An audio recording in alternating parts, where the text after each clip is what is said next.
Salut, chers téléspectateurs. Moi, c'est votre coach mental, Gilles Selumba. Je reviens aujourd'hui pour vous parler de ces livres que je suis en train de mettre à votre disposition. Comment convaincre vos électeurs. Je sais que beaucoup parmi vous ont des ambitions de vie.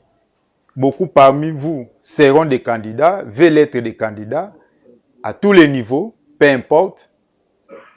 Au niveau des communes, au niveau des villes, des quartiers, des territoires, des provinces, du pays, être gouverneur, sénateur, député, président de la République. Voilà l'opportunité d'apprendre, de comprendre comment convaincre vos électeurs. C'est un livre que je suis en train de mettre à votre disposition pour apprendre les techniques de la métacommunication.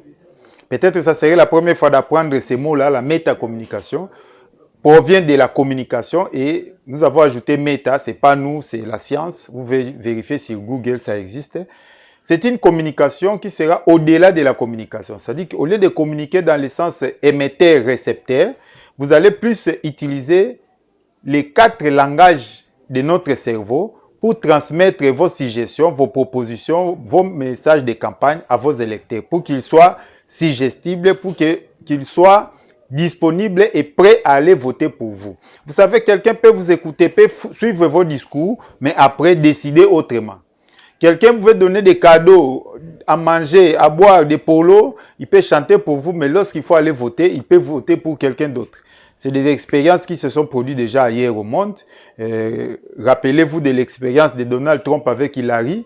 Hillary savait qu'il allait gagner. Partout on parlait que d'Hillary, mais en dernier lieu, même dans les 3 villes où il y avait plus d'indécis, Donald Trump a gagné. Ils ont fouillé partout que non, il a triché, mais il n'y a pas eu bourrage des urnes, on n'a pas modifié le nombre de voix. En fait, Donald Trump à l'époque a utilisé la technique de métacommunication qui consiste à modifier la perception des électeurs, à modifier les choix des électeurs pour que le moment M, les jours J, que les électeurs votent pour vous. Voilà les techniques que je vais mettre à votre disposition parce que notre cerveau s'exprime avec 4 langages. Il y a le langage verbal basé sur les mots, sur les textes. C'est ce que tout le monde utilise, c'est ce que vous allez aussi utiliser, mais beaucoup plus amélioré parce que là-dedans, nous allons donner des informations sur la sémantique, nous allons donner les informations sur les indices sensoriels et les indices émotionnels qu'il faut intégrer dans le langage verbal. En dehors du langage verbal, il y a ce qu'on appelle les langages liés à la voix et au ton. Lorsque nous parlons, non seulement nous utilisons les mots, mais les mots-là ont une tonation. Et la tonation que vous utilisez, soit une voix ascendante ou descendante, les rythmes que vous utilisez impactent sur la conception, sur l'acceptation de vos électeurs. Et vous allez apprendre des techniques pour moduler votre voix. Quand est-ce qu'il faut aller en ascendance, quand est-ce qu'il faut aller en descendant, et quand est-ce qu'il faut les maintenir sur un rythme. Et ça fera que vous allez amener vos électeurs potentiels à voter pour vous. Troisièmement, il y a le langage non verbal. Lorsque nous nous exprimons devant quelqu'un, peu importe les mots, peu importe les phrases que nous disons, l'être qui est devant vous capte tout ce qui apparaît devant lui. C'est-à-dire votre posture, votre attitude, vos gestes. Vous voyez, lorsque je vous parle là, je bouge mes mains. Et tout ce que vous avez porté comme accessoire, de la coiffure jusqu'aux pieds. C'est-à-dire que les lunettes, tout ce que vous portez, les chaussures, la couleur des habits, tout ça, c'est un langage qui parle à votre interlocuteur, à la personne qui est devant vous. C'est-à-dire que ce livre va vous donner des éléments, comment mettre des messages dans votre langage non verbal, la posture, les gestes, l'attitude, la couleur, tout ce que vous utilisez, pour que les tout communiquent ensemble les mêmes messages afin que les électeurs votent pour vous. Et en 4e lieu, et là c'est vraiment formidable, c'est ce qui fait même que ça c'est la métacommunication, nous allons utiliser le langage paraverbal. Le langage paraverbal, c'est le langage interne. C'est le non-verbal non dit. Le non-verbal, le verbal non dit. C'est-à-dire, il y a des mots que vous pouvez prononcer à l'intérieur. Il y a un travail que vous pouvez faire à l'intérieur de votre cerveau pour les transmettre à votre auditoire, à vos électeurs, et qu'ils puissent agir en votre faveur, voter pour vous. Et pour le faire, il y a des techniques où vous allez travailler sur la volonté, pour transmettre votre volonté, que ça puisse devenir la volonté de vos électeurs, comme ça ils vont voter pour vous. Vous pouvez transmettre aussi ce qu'on appelle les suggestions. Les suggestions, c'est dans le langage de parler avec les mots, mais c'est des phrases que les électeurs, votre auditoire va s'approprier. Les électeurs vont s'approprier vos phrases. Pourquoi? C'est comme si c'est eux qui parlaient ça et ils vont aller voter pour vous. Et à part les suggestions, il y a aussi ce que nous appelons l'imagination. Il y a des techniques d'imagination. Vous pouvez transmettre vos pensées de l'autre côté. Et tout ça, c'est relié dans ces livres qui parlent comment convaincre vos électeurs, basé sur les techniques de métacommunication. En résumé, métacommunication, c'est un ensemble de techniques du langage qui sont mis pour atteindre un objectif. Vous êtes candidat, vous voulez être voté, que les électeurs votent pour vous. Il faudrait que vos messages soient impactants. Il faudrait que vous ayez le charisme de convaincre les autres. Vous aurez la possibilité de persuader votre auditoire, vos électeurs. Et de cela, il faut que vous ayez un langage complet. Il ne faut pas seulement utiliser les mots, il ne faut pas seulement utiliser les gestes. Non, il faut mélanger les tout. Dans les mots, là, vous pouvez travailler sur les mots. Il y a ce qu'on appelle la sémantique, c'est-à-dire travailler sur la signification, mettre plusieurs sens. Ça, c'est des choses qui sont bien décrites dans les livres. Il y a les indices sensoriels. Dans le langage que vous allez parler, il faut permettre à ceux qui peuvent voir puissent voir, ceux qui peuvent écouter puissent écouter, ceux qui peuvent sentir puissent le sentir. Ça, c'est très important dans les messages. Et il y a des indices que nous appelons émotionnels. Émotion veut dire émouvoir, bouger, faire un mouvement. Vous voulez que vos électeurs bougent, aillent voter pour vous. Puissent faire ces mouvements-là, il faut les mettre dans les émotions qui peuvent les permettre de voter pour vous. Ça, c'est dans le langage verbal.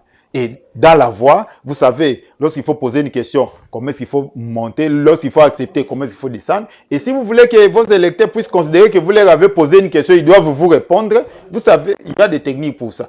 Et si vous voulez que vos électeurs acceptent ce que vous suggérez, il y a des techniques appropriées pour ça. C'est que la modulation de la voix fait partie des techniques de métacommunication.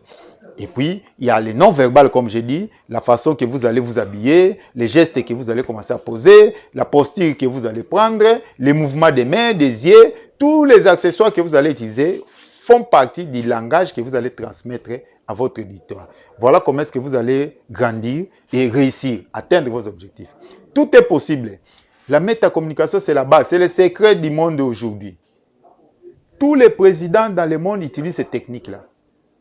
Sous d'autres questions, on utilise ces techniques-là de communication. Il suffit, si je dois citer des exemples, il suffit de suivre le discours d'Emmanuel Macron. D'ailleurs, dans mon livre, vous verrez que des exemples que je donne là, il suffit de mettre un discours d'Emmanuel Macron, de l'écouter. Vous allez trouver qu'il ne fait que des suggestions. Des suggestions, ce sont des langages hypnotiques, ce sont des langages de la métacommunication. Voilà, chers téléspectateurs, un cadeau merveilleux pour vous, pour préparer. C'est maintenant qu'il faut apprendre. C'est maintenant qu'il faut préparer, constituer l'équipe, préparer l'équipe de communication, de logistique, tout ça. Mais moi, je vous appuie du point de vue communication, mais pas la simple communication des journalistes qui ont étudié la communication, émetteur, récepteur, non. Nous, c'est émetteur, récepteur, action. C'est-à-dire que la personne, vous êtes émetteur, lorsque vous parlez, vos électeurs vous écoutent. La communication, ce n'est pas seulement qu'ils vous écoutent. Ça, c'est la communication simple. La métacommunication, vos électeurs doivent vous écouter, doivent comprendre ce que vous leur dites, ils doivent accepter ce que vous leur dites, ils doivent s'approprier de ce que vous allez leur dire et passer à l'action. C'est-à-dire la finalité, ils doivent voter pour nous, pour vous. C'est-à-dire qu'il ne faut pas seulement communiquer, non, ils m'ont entendu, ils m'ont compris, ils ont accepté. Non, ce n'est pas ça. Ils doivent finir par décider de voter pour vous et de voter pour vous. Voilà la vraie communication. C'est ce que nous appelons communiquer. C'est pour cela nous l'appelons métacommunication. Ce n'est pas les informations où quelqu'un parle et vous écoutez. Non, ça c'est la simple communication. Ça n'a plus d'importance aujourd'hui au monde. Aujourd'hui, nous parlons de la métacommunication. Voilà ces cadeaux que je vous ai réservés. Comment convaincre vos électeurs. Ces livres, vous pouvez les adapter. Vous pouvez convaincre vos fidèles, vous pouvez convaincre vos partenaires, vous pouvez convaincre vos enfants, votre mari, votre femme, vos interlocuteurs dans la vie. C'est un livre aussi que vous pouvez facilement adapter dans le monde des négociations, dans le monde des affaires, dans les business, dans les églises, dans les assemblées, dans les associations, pour apprendre comment convaincre les autres. Parce qu'il y a des techniques pour ça. Et convaincre, il y a beaucoup de synonymes, c'est à vous de l'utiliser. Manipuler, persuader. Tout ça, c'est dans le sens positif pour amener quelqu'un à faire ce que vous voulez dans le sens aussi positif. Ici, c'est dans le contexte des élections que j'ai préparé ce livre pour permettre à tous ceux qui veulent être des candidats, tous ceux qui veulent gagner aux élections, tous ceux qui veulent être des députés, des sénateurs, des gouverneurs, des présidents de la République, voilà un cadeau pour vous. Comment convaincre vos électeurs. Je vous aime beaucoup. Je suis disponible. Mon numéro est là. Vous pouvez me contacter pour savoir comment avoir les livres. Les livres en dur, format électronique, c'est facile. Là, vous pouvez avoir ça en PDF. Et les livres, vous pouvez avoir ça en papier. C'est ce que je recommande. Ça, c'est en format broché. Tout est accessible. Même ceux qui sont à l'étranger, sous d'autres sites, les livres, c'est toujours sur Amazon. Vous savez, mes livres, il suffit de taper mon nom. Julius Selumba, docteur Julius Selumba, vous verrez mes livres sur Amazon. Même sur Google, écrivez seulement livre du docteur Julius Selumba, vous verrez l'ensemble de mes livres. Ça va vous permettre de choisir et chercher les livres qui s'appellent Comment convaincre vos électeurs. Je vous aime beaucoup, à bientôt.